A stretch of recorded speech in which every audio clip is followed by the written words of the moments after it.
everybody, welcome back. In this video, we're going to be talking about what happens when you get your book proposal reviews back. What do those reviews look like, and what, if anything, do you do with them? So at this stage of the game, you've most likely interacted with an editor, you've written a book proposal, and the publisher says, hey, yeah, we're super interested in this idea, and now they're sending your proposal out for review. And so what I want to do in this video is show you some examples of what these reviews look like. So we're going to take a look at what I just got back a couple months ago in this video. All right, so what you see in front of you is an example of some feedback that I got. Now I've scrolled up a little bit. I just made the publisher anonymous for now. Obviously when the book is published, you could see who it was, but for now, anytime the publisher's name appears, I've just taken it out. But what I got back was I had 2 reviewers, okay? They may have requested more and only gotten back 2. I really don't know what went on behind the scenes here ultimately. I got 2 reviews back, and I'm just going to show you one because it's actually the least favorable one. It's not terrible, but it is, I think, between the 2, the least favorable. And both of them provide really, really good feedback, okay? But I want to just point out a few things here. So they tell you right here that they engage in a single blind refereeing process in which proposals are submitted to independent scholarly experts with the relevant field for evaluation. So single blind, not double blind. Okay, so I don't know who evaluated me. I have no idea, right? But they know who I was, okay, which I assumed they would. I had to submit a CV with my materials. So I assumed that CV went out with my materials, right? So I assumed that they knew who I was, okay? All right, so they tell you right here, they ask for a minimum of 1 to 2 page evaluation addressing, they have questions to guide them, each question below. All right, so this is the title of the book. Now I will tell you this, that's not really the title of the book because first of all, I'm terrible at writing book titles. And second, really, I just smacked something on there and said, hey, this is just a working title for now. We'll get around to the actual title and figure it out later. And everybody said, okay, but nobody told the reviewers that. So like everybody knew that except the reviewers. Sorry if you reviewed this and did not know that. Okay, so you can see here, they want them to provide a short outline of the project. So really, right, it's a way for them to say, does the reader, whoever read this, right, did they understand the project, right? How does it come across, okay? It's scholarly intervention, central arguments, methodology, outstanding features, right? Anything like that, okay? And so really, this is just a summary of what they read, in the first 2 chapters and in like the little, outline that I had to provide with chapters, well, all the chapters, but then it would have been chapters 3 through 8 because there's 8 chapters total and they only had the first 2. So we're not going to take a look at that too closely. Do you buy the author's central arguments? Are there any particularly convincing moments? Are there any flaws? So again, right here, no noteworthy flaws in the arguments themselves, right? A pretty short response, nothing major there. What specifically does this proposal or project teach you? And again, this is nothing major. I'm only going to point out things that I think are interesting, by the way, or comments that I think are interesting, by the way. But I do like, the centering of student voice was a strong choice. I have a lot of interviews and observations with quotes from middle school students that are in this book. Originality and value, is it significant? Okay. Now here this person says, I'm not certain if it's significant. So what this book does is it's really, it's a research memoir is how my editor and I are framing it. And I'm not sure if I've talked about that in any of my previous videos or not. So it's really looking back over my career and taking a look at that data and, really honing in on collectively, what does this tell me, right, about the area that I've been working in, which is adolescents that have academic reading difficulties. And so they're saying, hey, you know what, this is helpful, this is interesting, but not really sure if it's significant. That's what this reviewer says, okay? The other reviewer didn't say that. I'm not going to show you the same thing twice, but the other reviewer didn't agree with that. They thought it was significant. And so they said, this person said, the 3 student voices in the manuscript are from different studies. The methodologies and data analysis are unclear. Now, here's what's interesting about this, and I don't know how well I communicated this in the proposal because The other reviewer that I'm not showing you, the other reviewer really seemed to pick up on this, but this reviewer didn't, so I'm not sure what happened. But really, it's a research narrative. We're billing it as a research memoir. It's written in a narrative style. It does use citations. It does, define constructs and get into background information and research and that sort of a thing, but not in an academic-y, scholarly way. It's way more narrative, okay? It's called a research memoir. It is a memoir of some research, not every piece of research, but some research that I have done, a lot of research that I've done over my, I guess at this point, 16 or so years as an academic researcher. And so, yeah, these are all from different studies, but the methodologies and data analysis aren't in there, right? I don't even know if that's something we're ever actually even going to put in, to be honest with you, okay? I think I do. I mean, I talk about, going into classrooms and interacting with people, but there's not like a methodologies chapter, right? Or a data analysis section. So I think for this reviewer, what happened, is that this reviewer is probably expecting, and I understand this, expecting to see particular conventions of writing and particular organizational structures and headings and pieces of information presented in the normal way. And we're actually purposely not doing that. And so I think it probably just through that person. Right, because you can see here, chapters 1 and 2 of the manuscript present an exploration of 3 students, but they do not do so in a scholarly fashion through conversation with other scholars or an articulation of how the data were collected or analyzed, right? So, right, this book is not at all written in a scholarly fashion. It's written way more as a narrative. And this person is maybe seeing it as a negative, but I also think that somehow, the vision of what this book was going to be and the style and how it's written didn't get communicated to this person. That could be my fault. It could be that they just made certain assumptions, right? But it is what happened, okay? And so then they're analyzing this based on their understanding of what these chapters in this book should look like, if that makes sense. Right, because you can see here, no discussion of a research design was presented in chapters 1 and 2 or the prospectus, right? And that's correct, right? This person's correct.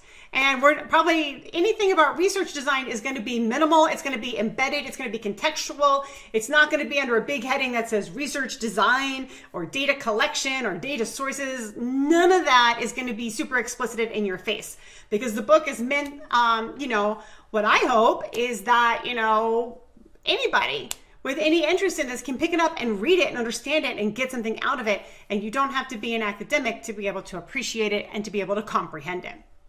And then, right, you can see here, without a grounding in research literature or data analysis, this draft does not make a significant contribution to the field. It would be useful as a practitioner text, student response, and instructional options. Now, to me, what this says is this is somebody with their tradition hat on, right?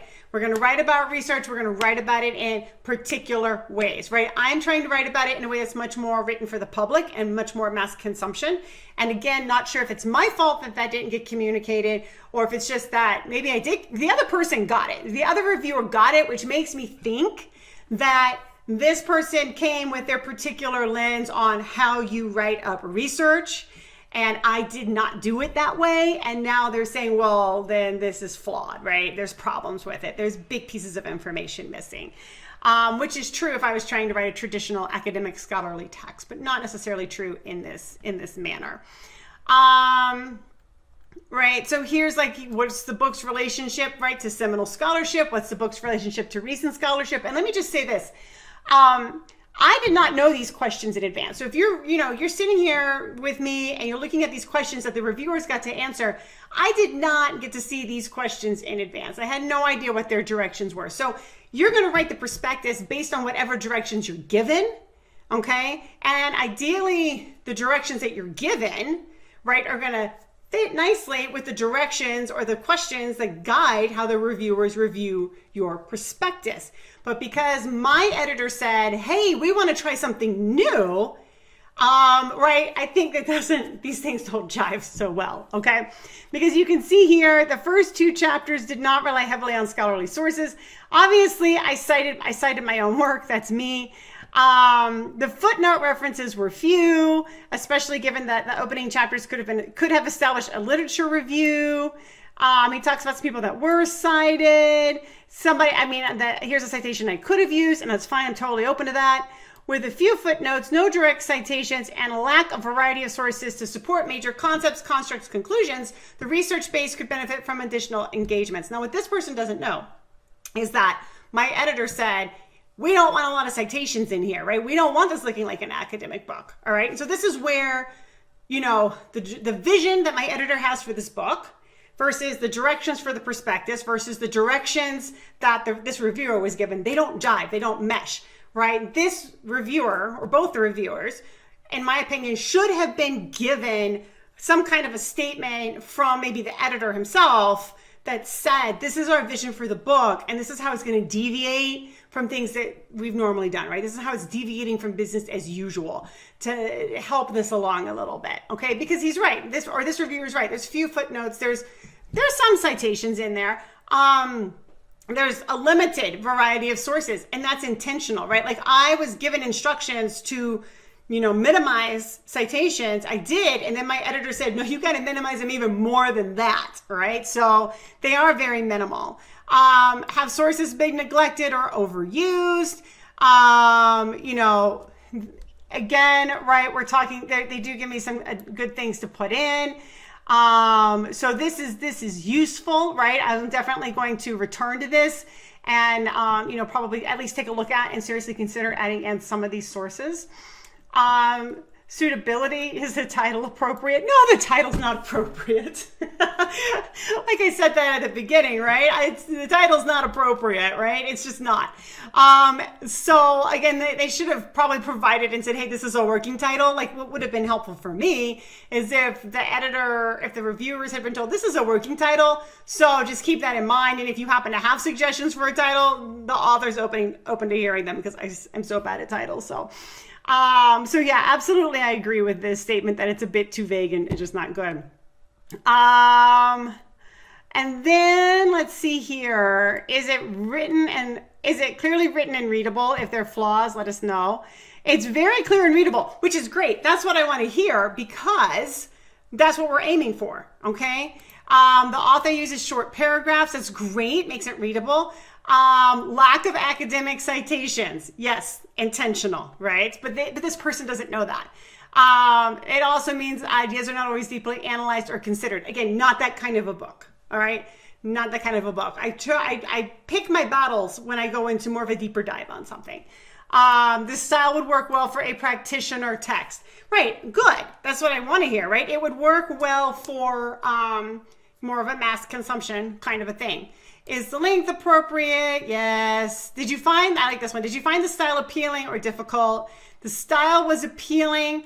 Some moments were very informal or casual. And here's an actual sentence that I used, right? If the approach actually, improves students' reading, that's part of a sentence. It makes the text readable and approachable, okay? So on the one hand, it's like, yes, my text is readable, it's approachable, that's what I want. On the other hand, this person's like, it's not scholarly at all, right? And we're not going for that. We're not going for a scholarly text. So in some ways, it's like the reviewer is critiquing me, but they're critiquing me in ways that are in line with the vision of the book. They just don't know that, if that makes sense, or they just didn't get that from the prospectus. Okay, I don't have any table. This is all about tables and figures. I don't have any of that. Marketing, right? So this was part of what was in the prospectus, right? Like I had to talk about marketing. I had to do, if you watch my video about the prospectus, I had to do a marketing analysis. And again, right, this person's very back to, it's useful for practitioners kind of a thing. There's no methodology. There's no data analysis plan, right? It's not useful for scholars kinds of a thing. This book would be more useful for a personal library. That's great. That's where I want it. They ask if it has potential to be adopted as a book in an undergraduate or a graduate course. Maybe, I think is the answer from that. Would it be in one of your courses? But this person's like, I don't teach a course that's relevant for this kind of a book. So that's fair. Anything that's competitive, because again, I had to go through and say, like, here are books that would compete against mine. I don't remember what I said anymore, but they were, the reviewers were asked this and they're not familiar with books that are directly competitive. Let's see here. All right. And then, how does this work compare to any of those books? How does it add to their coverage of the subject? And then what is your recommendation? And they checked, they can say, well, okay, strongly recommend that we publish it in its present form. Well, I mean, it's not even written all the way. Accept it for publication only if revised, or decline to publish it. And so even though this person had some issues with my book, right? This person did say, accept it. And both people say accept only if it is revised, which is fair. That's all I'm going for here. And the other reviewer had some great recommendations. But anyways, the basis of this manuscript is strong. It is readable. A stronger, more direct engagement with scholarly work and elaboration to some extent on data analysis would place this manuscript in a more unique situation, to discuss the things that I'm discussing. But that's not the audience that we're shooting for, okay? And I do know that in my prospectus, I do talk about audience, right? Primary and secondary audiences. So, I'm not going to go through what the second person wrote, because the second person really, my point in using this was to show you the questions, and everybody got the same questions. And it was also to really show you this particular one, because this particular one, it just didn't jive 100%. Like, in some ways it did, but it also didn't, right? Like, it did in the sense that it said that what I was trying to do, they thought was worthwhile and accomplishable, and the book was moving in that direction. But this person was like, if you're trying to write an academic book, no, right? Like, if you're trying to write an academic book, there's all sorts of things that are missing here. But I'm not trying to write an academic book, right? And that wasn't, obviously communicated, right, to this particular person. All right, so that's what my proposal review, one of them, looked like. Like I said, the other one was a little bit more positive, less of a mismatch in between like what my vision was and how they understood it. But that's the kind of thing that you can expect. So any questions that you have, head on down to the comments, or anything else that you want to hear about the book process as we move through this series, let me know. I would love to talk about it with you.